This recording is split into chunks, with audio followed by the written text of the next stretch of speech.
On the morning of March 26, 1998, the lifeless body of Tristan Brubach was discovered in a dark tunnel beneath Frankfurt, Germany, setting the stage for a haunting mystery. Law enforcement arrived swiftly at the grim scene, confronted by a sight they later described as one of the most harrowing they had ever encountered. In the days that followed, a sprawling investigation mobilized, sparking one of Germany's most baffling and chilling criminal inquiries to date. This line is informal greeting by a YouTuber, not narrative skip per instruction. Welcome back to my YouTube channel.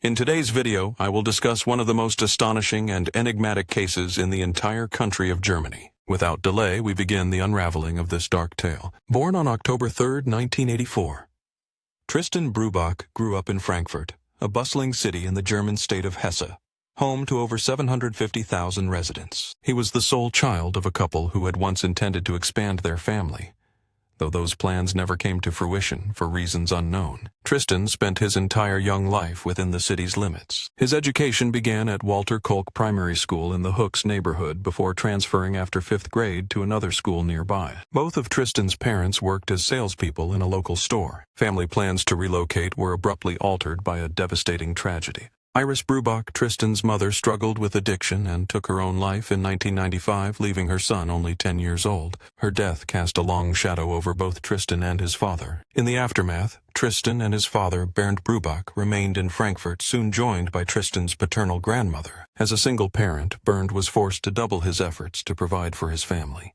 Long hours at work meant he needed assistance at home, prompting him to ask his mother to move in and help care for Tristan. Tristan's grandmother took on household duties and childcare.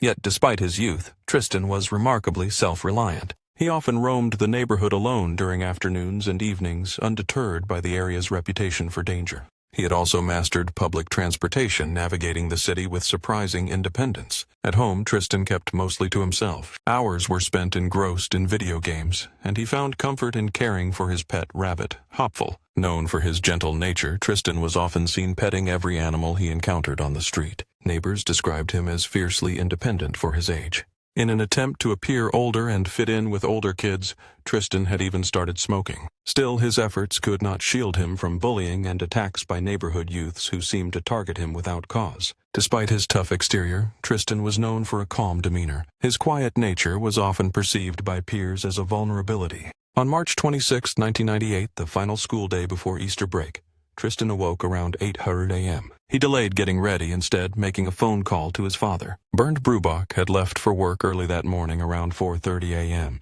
During their call, Tristan asked to skip school, claiming a back injury from the previous day and requesting to see a doctor. Bernd, suspecting an excuse to avoid class, insisted Tristan attend school, promising to evaluate later if medical care was necessary. Reluctantly, Tristan left for school but moved slowly along the way. On his route, he encountered a friend named Boris. Together, they spent much of the first class period smoking outside the school grounds. Only as the second period approached around 9:00 a.m. did they finally enter the building. Tristan attended all remaining classes without incident. It was after lunch when he reported severe back pain to a teacher and requested to leave early for a doctor's appointment. The teacher granted permission but questioned the cause of his discomfort. Tristan explained he had fallen from a tree while playing the day before. However, a friend later contradicted this, revealing they had been engaged in a game called Stone Fight, where stones were hurled at each other. This friend believed that the stone throwing was the true source of Tristan's injury. Tristan left school around 1:30 p.m. He proceeded to the bus stop, boarding a bus and taking a seat at the back, a familiar habit. After disembarking, he walked toward Frankfurt Hauptbahnhof, the city's main train station. Located just blocks from the river main, this bustling station serves thousands daily, a hub of constant motion. The station teemed with commuters hurrying to work or school, an everyday backdrop for city life. At approximately 1:46 p.m., security cameras caught Tristan inside a store within the station. Standing beside him was a man, though the poor image quality obscured any details. It remained unclear whether the two shared any interaction or were simply standing in proximity. Several classmates who had left school on time later reported seeing Tristan at the station around 2:30 p.m. Police interviewed these students but gained little insight beyond their fleeting sightings. One witness speculated Tristan might have been waiting for someone, though uncertainty lingered. At roughly 3:20 p.m., a woman walking her dog in a nearby park claimed to have found Tristan. Just a few blocks from Frankfurt Hooks train station lies a park where a woman walking her dog encountered Tristan Brubach. He was seated on a bench calmly smoking a cigarette, As she passed by, Tristan struck up a conversation, revealing himself as a calm and friendly young man, far from the darkness that would soon engulf his life. He expressed a fondness for animals, gently petting her dog several times before she continued on her way, unaware that this brief encounter would be among the last memories of Tristan alive. 2 hours later, at 5:10 p.m., police received a chilling call from teachers at a nearby school. They reported the discovery of a boy's body no older than 15 inside a tunnel near Hook's train station. This grim sight was the Liederbach tunnel, a shadowed passage on the outskirts of Höchstadt, a Frankfurt neighborhood. The tunnel lay beneath a train viaduct, small and foreboding. Its walkway was almost pitch black, running close to a river's edge, the kind of place that would send a chill down anyone's spine. The sight resembled something lifted straight from a horror movie set, eerily quiet and foreboding. Yet despite its haunting aura, it was a favored shortcut for pedestrians crossing to the other side. After this harrowing discovery, authorities shut the tunnel down, and it remains closed to this day. It was on this very shortcut that the tragic body was found. A small group of boys on their way to school passed through the tunnel and spotted the lifeless figure. Terrified, they fled to alert their teachers. At first, the teachers doubted their story, but they ventured into the tunnel themselves to verify the claim. Their eyes confirmed the horror. A boy's body lay there motionless. They immediately contacted the police. Visible signs of violent assault marred the body, witnessed firsthand by the teachers before law enforcement arrived. Police would later classify this crime scene as one of the most brutal ever uncovered in Frankfurt. Identification proved difficult at first, but a clothing tag bearing the name Tristan Brubach offered the crucial first lead. Investigators determined that Tristan had been savagely beaten before being suffocated. The attack likely began outside the tunnel, with his body then dragged inside. One of Tristan's shoes had come off during the violent struggle, but the assailant returned it, placing it deliberately on the body. Following the beating and suffocation, the victim's throat was cut inside the tunnel. The wound extended from ear to ear so deep it reached the spine. Yet the violence did not end there. Multiple knife blows scarred the body further. But the darkest revelation was still to come. Upon closer examination, police discovered that Tristan's testicles had been severed along with a portion of his thigh. These mutilated parts were missing from the scene, suggesting the killer had taken them. Investigators also found Tristan's backpack was nowhere to be found, likely taken by the perpetrator. The body was positioned in the tunnel as if asleep, mocking the innocence lost. The exact length of time the body lay undiscovered remains unknown. News of this horrific crime spread rapidly, casting a shadow over Frankfurt and beyond. It dominated headlines nationwide, capturing the public's shock and sorrow. Such brutal crimes were rare in this region, amplifying the case's impact. The loss devastated Tristan's family, especially his father and grandmother. Bernd Brubach, Tristan's father, was shattered and never recovered from the tragedy. His wife Iris had taken her own life 3 years earlier, leaving Bernd alone as the family prepared for Tristan's funeral. Meanwhile, investigators pressed on hunting for the perpetrator. Evidence suggested the entire crime unfolded in roughly 15 minutes. A brutal act executed with chilling speed. The killer had to act swiftly before anyone could intervene. Strikingly, police believed the perpetrator left the scene, then returned to retrieve Tristan's fallen shoe. After taking the boy's life, the killer stepped outside the tunnel, picked up the shoe, and placed it atop the body, a grim signature before disappearing. Signs of a fierce struggle were evident, confirming Tristan fought desperately to survive. His resistance was fierce, but tragically it was not enough. In a critical breakthrough, police uncovered a bloody fingerprint at the scene, likely belonging to the assailant. This fingerprint became the cornerstone of the investigation in the months that followed. Authorities began gathering statements from locals, piecing together any fragments of information. Among these witnesses were 3 boys who offered a vital clue. They recounted heading toward a nearby soccer field around 3:30 in the afternoon. Their plan included taking a shortcut through the very tunnel where Tristan's body would later be found. As they neared the entrance, they spotted a man unknown to them standing just outside. For nearly 2 minutes, the boys observed him unnoticed by the figure who was hunched over something. This mysterious posture added another layer to the unfolding enigma. The police concluded that the man was bent over Tristan Brubach's body, while the boys unwittingly witnessed the crime unfold. After watching the man for about 2 minutes, the terrified boys chose to avoid the usual path, opting instead for a longer route to the soccer field. They detoured around the tunnel, putting distance between themselves and the nightmare. In their statements to the police, the boys managed to give a brief but crucial description of the suspicious man. This eyewitness account enabled authorities to draft a preliminary sketch of the suspect. Their testimony also helped law enforcement piece together the timeline of the attack. Officers theorized the crime took place around 3:30 in the afternoon.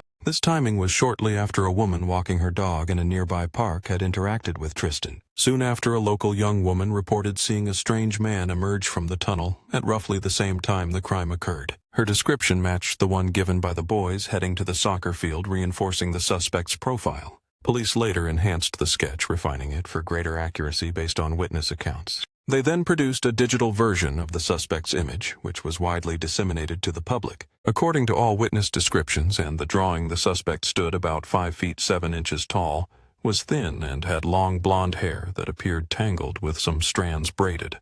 His eyes were light, possibly blue, and his skin was very fair. His clothing looked dirty, as if he had not bathed for a long time. He also wore a baseball cap, and witnesses noted a distinctive feature: a cleft lip or possibly a large scar just below his left nostril. Witnesses were certain it was either a cleft lip or a pronounced scar, a telling detail etched into their recollections. From these clues, authorities pieced together a potential psychological and physical profile of the suspect. This profile suggested he was between 25 and 35 years old. He was likely a socially isolated individual with no close friends or family ties. Investigators believed he targeted victims resembling Tristan Brubach minors, possibly out of resentment or for twisted pleasure. This chilling theory guided police efforts in the following months. Tristan Brubach's funeral was held on April 6, 1998, just 11 days after the brutal crime shattered the community. On April 6, 1998, 11 days after the tragedy, Tristan Brubach was laid to rest in Frankfurt Hook Cemetery. The priest who officiated the ceremony, having known Tristan from a past Easter retreat, spoke solemnly of the brutality that had stolen the boy's life. At the gravesite, a large white cross bearing Tristan's photo stood solemnly, accompanied by a massive stone heart. In a rare and poignant choice, the tombstone inscription read, "Murdered in 1998, omitting the usual term, deceased. This was a deliberate request made by Tristan's grandmother. While the family mourned, German authorities intensified their search for answers. Questions loomed large. Why had Tristan been singled out? Dialing from a payphone at Host train station, the very place Tristan had visited hours before his murder, the caller's words sent ripples through the investigation. I spoke with police officer Sharu Langar, who recounted the confession. The mystery deepened as the investigation unfolded. On April 7, 1998, the day after the burial, a man contacted Frankfurt police claiming responsibility for Tristan's murder. The call came from a payphone at Hook's train station, the very station Tristan had visited hours before becoming a victim. In a revealing conversation with Sharu Langar, the man confessed to taking Tristan's life. He expressed a desire to surrender and stated he was calling from Frankfurt Rodelheim train station. He ended the call with the chilling words, "Arrest me." Police rushed to the station but could not find the caller. Whether authorities obtained identifying evidence like security footage or fingerprints from the phone remains undisclosed. At the time, some newspapers speculated that this call was a deliberate ploy by the real perpetrator to mislead investigators. Witnesses had described the suspect as blond and about 5 feet 7 inches tall, starkly contrasting the caller's self-description. The man on the phone insisted he was 180 meters tall with long black hair. This discrepancy led many, including journalists, to believe the caller aimed to confuse the investigation. Some also noted the caller's voice sounded unsteady and slurred, suggesting possible intoxication. This might have been a calculated move to mask his identity, anticipating the call would become public. The search for Tristan Brubach's killer became one of Germany's largest investigations at the time. Over 10,000 men in the region had their fingerprints analyzed. The focus was primarily on males aged 15 to 45. Nearly every man residing in Frankfurt's Hook's neighborhood under 45 was fingerprinted. Police collected more than 24,000 statements and witness accounts. They also distributed the suspect sketch to over 80 prisons, hoping staff or inmates would recognize him. Despite this massive effort, German authorities struggled to uncover a definitive lead pointing to the suspect. The police canvassed multiple hospitals and clinics throughout the region, searching for any records of a man bearing a cleft lip or a distinctive scar on his lip. Despite their efforts, the search came up empty.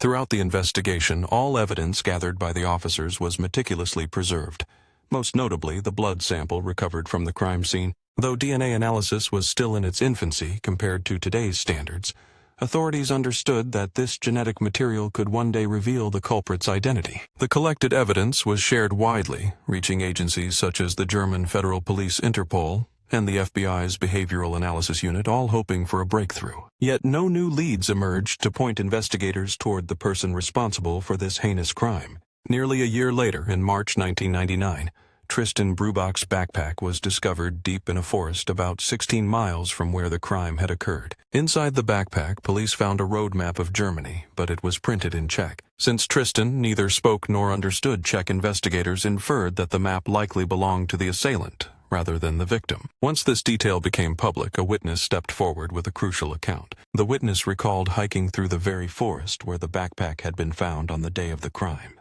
She described encountering a man not far from the backpack's location. Her impression was chilling.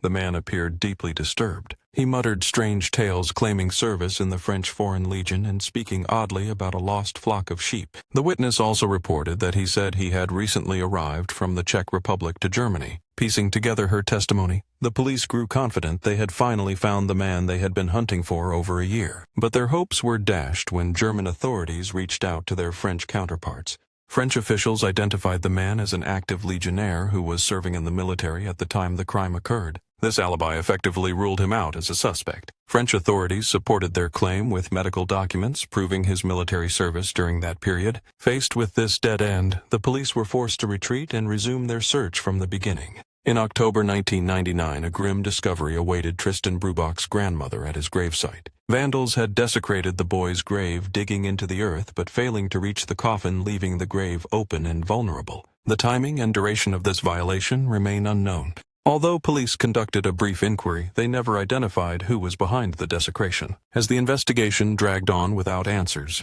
public speculation swelled with countless theories. Most were fueled by rumor and gossip rather than fact. One prevailing theory suggested that Tristan was entangled with gangs and involved in drug dealing. Many believed this supposed connection had led him into peril, resulting in his tragic fate. Yet the investigation uncovered no evidence whatsoever to support these claims.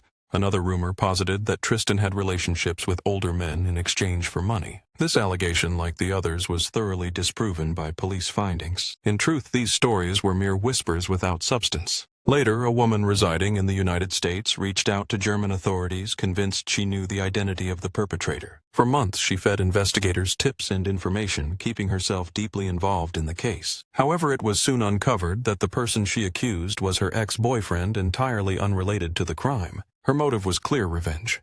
She manipulated the investigation to implicate him falsely. Eventually, the woman faced penalties for providing false testimony. Journalists covering unsolved crimes later speculated a connection between Tristan's case and two other disappearances nearby, those of Annika Sitte and Melanie Frank. Annika Sitte was an 11-year-old girl who vanished in Kelkheim in September 1996, roughly 10 kilometers from Tristan's crime scene. She was never found, though a witness claimed to have seen her near a vehicle displaying Eastern European license plates. Melanie Frank, 13 years old, disappeared from a Wiesbaden suburb in June 1999. This was over a year after Tristan's murder and approximately 35 kilometers away. On the day she vanished, Melanie had gone to a local store to buy cigarettes for her mother. Witnesses reported seeing her waiting outside the store, but after that moment she was never seen again. Melanie's body was eventually discovered in 2008. Annika remains missing to this day. Though journalists found the theory linking these cases compelling, it offered little practical help to investigators. All three cases, like Tristan's, remain unresolved mysteries. No concrete leads emerged to identify those responsible. In 2013, German authorities announced the discovery of new clues, raising hopes of breaking open the cold case. Yet just months later, progress stalled and the investigation ground to a halt once again. 3 years later, in 2016, German officials issued another statement signaling renewed efforts. In a significant breakthrough, authorities announced they had identified a potential suspect in their long-standing investigation. The man they focused on was Manfred Siegel, a notorious German serial criminal. Manfred Adolf Siegel entered the world in 1946 in Greater Hesse, a region once controlled by the United States after World War II, now known simply as the German state of Hesse. In 1967, the same year he met his future wife Siegel, enlisted in the German army, marking the beginning of a turbulent chapter in his life. He served his country for 2 years before moving on to darker pursuits. After his military discharge in 1969, Siegel took a job at a nursing home, a setting tied to his earliest alleged killings. Though the exact count remains uncertain, German officials estimate that Siegel claimed more than 10 victims between 1971 and 2004. Manfred Siegel died quietly in 2014, succumbing to esophageal cancer at the age of 67. Throughout his life, he maintained a low profile, never raising suspicion. His crimes only surfaced after his death, when his daughter discovered human remains hidden inside a warehouse, rented under his name for years. This grim discovery sparked a police investigation that ultimately revealed Siegel as the Hessian Ripper, a serial killer who had eluded capture for decades. The gruesome signature of Siegel's attacks, mutilating victims and taking body parts as trophies, prompted police to consider his involvement in the murder of Tristan Brubach. However, after months of scrutiny and profiling, German authorities concluded that Siegel was not responsible for Tristan's death. Investigators noted that all of Siegel's confirmed victims fit a specific profile. They were predominantly adult and young women, with no evidence suggesting an interest in young boys like Tristan. Moreover, Siegel's attacks were methodical, never impulsive or carried out in broad daylight as Tristan's murder was. He meticulously planned each assault. Siegel stalked his victims for days, waiting patiently to abduct them and hold them captive for weeks before committing horrific acts. At the time of Tristan's murder in 1998, Siegel was already 52 years old. Eyewitnesses described the man seen near the crime scene as a much younger individual between 25 and 35 years old. Forensic experts compared Siegel's fingerprints with those found at Tristan's crime scene, only to find they did not match. With that dead end, investigators were forced to return to square one in the search for Tristan's killer. In the years that followed, the case grew cold as no new evidence or leads emerged to illuminate the identity of the perpetrator. The Frankfurt Public Prosecutor's Office stepped in, offering a $15,000 reward for information leading to the killer. Another individual added $5,000, raising the total to $20,000. Later, a separate benefactor offered a limited time reward of $80,000 valid until 2016. Despite a combined bounty of $100,000, no one came forward with tips that could crack the case. Today, the $20,000 reward still stands awaiting anyone with knowledge that might finally solve the mystery. Tristan's father, Bernd Brubach, passed away in 2014 at 59 years old. He never remarried, had no other children, and died without ever learning who stole his only son from him. Until his final moments, Bernd held on to hope that justice would one day prevail. The murder of Tristan Brubach remains one of Germany's most haunting and unresolved cases. Years have passed without new leads, leaving police grasping at shadows. That concludes this chapter. Thank you for watching, and stay tuned for the next story.